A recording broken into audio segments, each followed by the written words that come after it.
Welcome back to the Battle Droid Reviews channel, and today we're taking a look at the Star Wars Vintage Collection VC216 Battle Droid. Look at the front of the card back. You get this awesome artwork from the 2003 Clone Wars series. It has Battle Droid right here, has his name right here at the pill, and then of course you get the figure and the accessories that are included right here in the bubble. You get the 50th anniversary logo up here in the corner, and the Kenner logo down there. And then here in the back, you get this scene from the 2003 Clone Wars series with the Battle Droids. You get the VC number up here, and this timeline in the back showing all the Star Wars titles. And then of course you get a bunch of little warnings. But I'll go and take it out of the bubble, and we can see what's inside. And here's all the bubble. And look at him close. He looks really cool.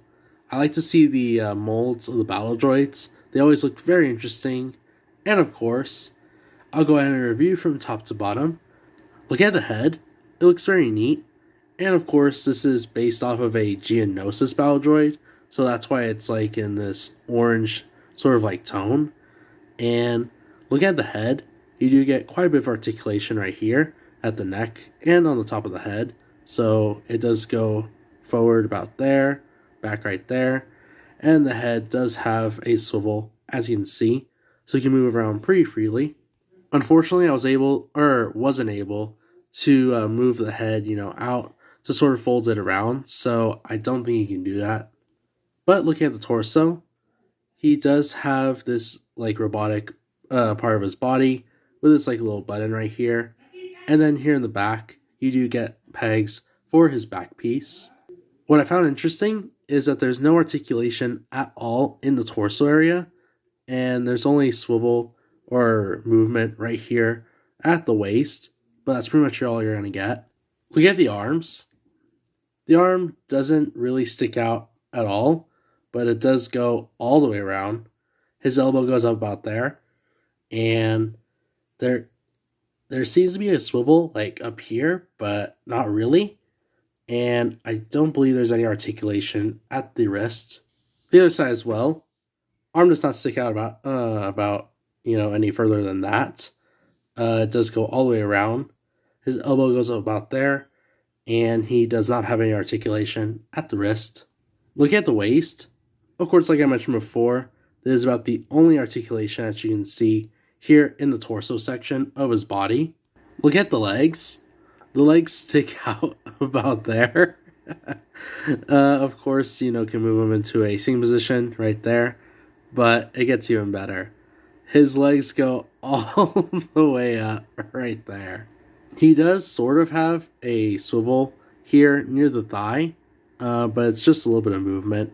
And then, of course, his legs do go all the way back right here, as you can see. And look at the feet.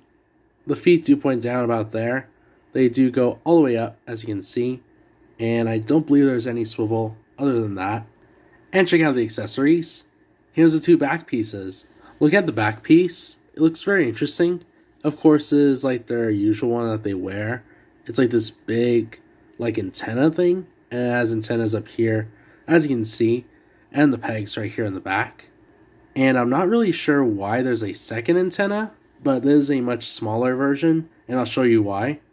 To put on the back piece, all you want to do is just match up the peg right here, press firmly against it, and you're good to go. And the second one goes right here on this smaller peg. So what you want to do is just push it on there again firmly, and this one is a much smaller version of the back piece. And lastly, he goes with a blaster pistol. Look at the blaster. Looks very nice. And of course, it's just all of their Battle Droid blasters with this black finish. And then this very interesting thumb holds grip right here at the trigger. To put on the blaster, all you want to do is just slide in the grip right here, turn to the trigger finger, and you're good to go. So that was a review of the figure. Honestly, I was a bit skeptical, but it's a really good figure. The reason being is because most Battle Droids don't really stand well on their own, and it's due to their, bodies being very thin, but I've been setting this guy up for a while now, and he hasn't fallen over. I think this is a really cool army builder. In case if you're trying to like build up maybe a Battle Geonosis scene or something like that, these guys do really well. So yeah, overall it's a really good figure. But I'm gonna leave it here and say you enjoyed the video. Be sure to leave a like, and like the content you see here on the channel so far. Be sure to subscribe, and be sure to follow me on my Instagram page. Hope you guys have an awesome rest of your day. I'll catch you guys on the next one.